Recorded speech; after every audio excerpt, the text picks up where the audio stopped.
السلام علیکم۔ محمد اظہر صدیق اپنے پروگرام سیاسی گپ شپ کے ساتھ حاضر خدمت ہے۔ 17 مارچ 2024 اتوار کا دن ہے۔ چیزیں بہت تیزی سے آگے جا رہی ہیں۔ آج اس ملک کا دیوالیہ ہونے میں سب سے بڑا جو ہاتھ ہے وہ قرضوں کا ہے۔ اور IMF سے خط کیوں لکھا، کوشش کی ہے کچھ تحقیق کر کے میری ٹیم نے اپنی چیزیں ساری سامنے رکھی ہیں، میں وہ آپ سے ڈسکس کروں گا۔ میں بتاؤں گا پاکستانی معیشت عالمی سعودی نظام کے ڈیتھ ٹریپ جو ہے یہ کیسے حالات کو ہے لے کر چلے گئے۔ اور اکنامک ہٹ مین جان پرگز کی کتاب اگر آپ پڑھ لیں تو آپ لوگوں کو اندازہ ہو جائے گا کہ پاکستان ایسے نہیں ہے، اور آج بھی ہم اسی بین الاقوامی شکنجے میں بری طرح سے پھنسے ہوئے ہیں۔ آج ہم نکلنا نہیں چاہ رہے اس سے، میں پھر بتا رہا ہوں آپ کو۔ اور ہمارے جو شہباز شریف جیسے لیڈر ہیں وہ وہیں تباہی کر کے چھوڑیں گے۔ جتنی PDM-2 کی ساری سیاسی جماعتیں وہ اکٹھی ہو گئی ہیں، اس پہ گفتگو کریں گے۔ سب سے جو بڑی خبر ہے، مصدق ملک سے توانائی کا قلمدان لے لیا گیا ہے۔ اویس خان لکاری کو یہ ریلوے کی بجائے یہ قلمدان دے دیا گیا، یہ بڑا اچھا کیا۔ اسے دیکھیں اس وقت ملک میں گیس کا بحران بڑی بری طرح سے چل رہا ہے۔ LPG امپورٹ میں جتنا پیسہ مصدق ملک نے کمایا ہے وہ ہر ایک زبان زد عام ہر ایک کو پتہ ہے، اور اس وقت ضرورت ہے اس ملک کی اس بھور سے نکالنے کے لیے۔ تو یہ ایک اچھی کوشش اور کاوش ہے، میں اس کی تعریف کرتا ہوں اس حوالے سے۔ دوسری جو بات ہے، وزیر اعظم شہباز شریف نے ایئر چیف ظہیر احمد بابر صدو کی مدت ملازمت میں توسیع کر دی گئی ہے، 1 سال کی توسیع کی گئی ہے۔ تو اب سارا کچھ گھی شکر یہ سارے حالات اب ٹھیک چل رہے ہیں۔ لگ رہا ہے کہ دال روٹی اسی باؤ بکنی ہے، چلنی ہے، اور یہ معاملات اسی طرح ہی چلیں گے۔ عالمین گنڈا پور نے جو جھوٹے پرچے خیبر پختونخوا کے اندر درج ہوئے ہیں، ان پولیس افسران کی ذمہ داری یا لائبلٹی فکس کرنے کے لیے کمیٹی تشکیل دے دی ہے۔ یہ بڑا قدم ہے، ان کا بڑا قدم ہے۔ یہاں ہم بڑے عرصے سے ہم جوڈیشل کمیشن کی بات کرتے ہیں، اور یہ تو بات ہم کرتے رہیں گے۔ ہماری کوئی ذاتی جنگ نہیں ہے، ہم چاہتے ہیں یہ ملک آگے ہو، جس نے زیادتی کی ہے اس کو زیادتی کی سزا ملے، مگر بے گناہ لوگوں کے ساتھ ظلم اور زیادتیاں نہیں ہونے چاہیے۔ بڑی تکلیف برداشت کر لی۔ آج تک میری اس بات پہ سوال پہ ابھی تک جواب مجھے نہیں مل سکا کہ جب حکومت بنانے کے لیے میں نے کہا پیپلز پارٹی سے رابطہ ہونا چاہیے، پیپلز پارٹی سے ایکول فوٹنگ پہ بات ہونی چاہیے، گراؤنڈ ریالٹیز کے اوپر، ورکنگ ریلیشن شپ کے اوپر، لیکن آج ہم باہر بیٹھے ہیں اور عوام جو ہے وہ ہماری جو خاص طور پر ہمارے کارکنان ہیں وہ تکلیفیں برداشت کرتے پھر رہے ہیں۔ چلیں آپ کو لے چلتے ہیں آگے، اور جب میں نے جس پہ میری ٹیم نے آج کام کیا ہے وہ میں آپ کے سامنے رکھ دیتا ہوں۔ پاکستان معیشت جو عالمی نظام کے شکنجے میں ہے۔ IMF جو کہ ایک مالیاتی ادارہ ہے اور وہ مالک کو معاشی ترقی اور استحکام کے لیے قرضے کی بات دیتا ہے، مگر کیا بات اتنی سادہ ہے؟ اور ایک بین الاقوامی ادارہ جیسے ملک جو کہ مسلسل پستی کی طرف جا رہا ہے، جس کا توازن بگڑتا ہی جا رہا ہے، اس کو قرضے دینے میں کیوں دلچسپی رکھتا ہے؟ کیا وہ قرضے دے کر خاموش بیٹھ جاتا ہے؟ ہم چاہتے ہیں کہ پاکستان مستحکم ہو اور پھر یہ ہمارا قرضہ چند آسان شرائط کے ساتھ میں واپس کر دے۔ یہ بات کچھ اور ہی ہے، یہ IMF کا کہنا ہے۔ مقروض پاکستان کی تاریخ بڑی خطرناک اور بھیانک ہے۔ پاکستان صدر ایوب کے زمانے میں مقروض تھا، لیکن تب بھی پاکستان پر قرض صرف 60 روپے کا تھا۔ آج ہمارا ہر شہری، یہاں تک کہ نوزائیدہ بچہ، 1,82,000 روپے سے زائد کا مقروض ہے۔ یہاں تک کہ جو بچہ پیدا ہوگا وہ مقروض پیدا ہوگا۔ ملک پر قرضوں کا بوجھ 365 کھرب روپے سے بڑھ گیا، لیکن حکومت کے دور میں، لیگی حکومت کے دور میں قرضوں کے بوجھ میں 15,561 ارب روپے کا اضافہ ہوا۔ پیپلز پارٹی کے 5 سالہ دور میں 8,200 ارب کا اضافہ ہوا۔ مشرف کے دور میں 9 سالہ دور میں قرضوں میں 3,200 ارب کا اضافہ ہوا۔ پاکستان جولائی 2018 سے مارچ 2021 تک قرضوں کی ادائیگی اور معاشی ترقی کے نام پر 33 ارب ڈالر قرضہ لے چکی ہے، جس سے شرح نمو کم ہونے اور ملک کے دیوالیہ ہونے کے خدشات بڑھتے ہوئے دکھائی دے رہے ہیں۔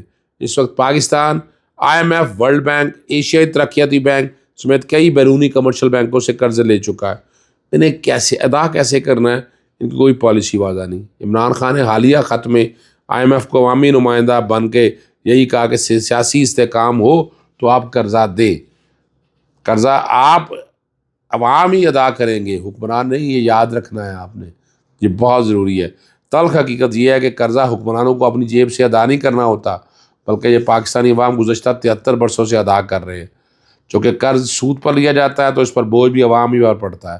اس طرح ایک نعرہ لگا دیا گیا، قرض اتارو اور ملک سنوارو، اور چل سو چل، کیونکہ خود تو اپنے بینک بیلنس اور بیرونی ملک کے جائیداد بنا کر باہر بھاگ جائیں گے اور عوام قرضے اتارتی اس دنیا سے چلی جائے گی۔ ملک میں کرپشن میں اضافہ ہوا، جبکہ مہنگائی کے ستائے ہوئے عوام پر آئے روز کبھی بجلی بم تو کبھی پیٹرول پمپ گرا دیا گیا، جس سے عوام موجودہ حکومت سے مایوس نظر آتے ہیں۔ حکومتی ناقص معاشی پالیسیوں کی سزا عوام کو بھگتنا پڑتی ہے۔ دوسری جانب ہماری برآمدات مسلسل زوال پذیر ہیں اور اس کا حجم بے پناہ کوششوں کے باوجود زیادہ نہیں ہو سکا۔ تمام تر اقدامات کے باوجود ٹیکسوں کی مد میں اضافے کی امید نہیں۔ ماضی کے تجربات، معروضی حالات اور مستقبل کے امکانات کو نگاہ میں رکھیں تو اس بات کا دور دور تک کوئی امکان نظر نہیں آتا کہ پاکستان پر قرضے ادا نہیں کر سکتا۔ تاریخ بتاتی ہے کہ پاکستان نے پہلی بار 1958 میں 1951 میں IMF سے آگے ہاتھ پھیلائے تھا، جب $1 صرف 3 روپے کا تھا، اور بھارت 1965 جنگ کے بعد ملکی بیرونی امداد بند ہوئی تو $7 روپے کا ہو گیا۔ مگر اس دوران پاکستان کے مالی حالات بہتر تھے اور قرضوں کی ادائیگی ہو سکتی تھی۔ ایک بار پھر ہماری اقتصادی، معاشی اور سیاسی پالیسیوں پر IMF اور دوسرے مالیاتی اداروں کے ذریعے استعماری قوتوں کے تسلط کا حق حاصل ہو گیا۔ ناقابل تردید حقیقت یہ ہے کہ یہ ظالمانہ قرضے لیتے وقت ہماری حکومت نے کبھی قوم سے پوچھا ہی نہیں تھا، چاہے وہ ماشاء اللہ کی غیر جمہوری حکومتیں ہوں یا دونوں، یا عوام سے ووٹوں سے منتخب والی جمہوری حکومتیں۔ عوام سے کسی نے پوچھنے کی تکلیف گوارا نہیں کی، لہذا ان جبری قرضوں کی ادائیگی کا بوجھ غریب عوام پر ڈالنا آئین، قانون اور اخلاق کے قرینے سے جائز نہیں۔ ان قرضوں کے حصول، اجراء اور استعمال کی ساری منصوبہ بندی بھی قرض دینے والے ممالک کرتے رہتے ہیں، اور ان کی دیدہ دانستہ غلط پلاننگ کا نتیجہ یہ نکلا کہ ان بھاری قرضوں کے باوجود ملک و قوم کو کوئی فائدہ نہیں پہنچا، سوائے ایوب دور کے، جب تربیلا اور منگلہ ڈیم وغیرہ تعمیر ہوئے۔ کوئی چھوٹا بینک بھی غیر معینہ ناقص منصوبے کے لیے قرض نہیں دیتا۔ پھر IMF اور عالمی بینک کی جانب سے کیوں قرضے دیے جاتے ہیں؟ دراصل یہ رقم قرضے دینے والوں کو کہ ایما پر لوٹا دی جائے، لوٹ لی گئی، اور لوٹ مار کا یہ مال انہیں بینکوں میں واپس چلا گیا جہاں سے آیا تھا۔ اب لوٹ کے پیچھے لوٹنے والے بھی وہاں جا پہنچے۔ قرض دینے والے اچھی طرح جانتے ہیں کہ مقروض ملکوں کو قرض دے کر ان ممالک میں من پسند، میں بات بڑی کر رہا ہوں، من پسند حکومتیں بھی بنائی جا سکتی ہیں، اور موجودہ حکومت اس کی بہت بڑی مثال نظر آتی ہے۔ ان قرضوں کی عوام عوض ایسی اقتصادی پالیسیاں بھی بنوائی اور چلائی جاتی ہیں جن سے غریب تر اور امیر تر ہو جاتا ہے، جس کا زیادہ تر فائدہ قرض دینے والوں کو ہی پہنچتا ہے۔ قرض دینے والے اس مجرمانہ خیانت میں شریک نہ ہوتے تو عوام کے نام پر لیا ہوا قرضہ چند افراد کے بینک اکاؤنٹس میں کبھی نہ پہنچتا۔ کوئی بتا سکتا ہے کہ گزشتہ 73 برسوں میں لیا گیا خربوں ڈالر کا قرضہ کہاں جاتا رہا؟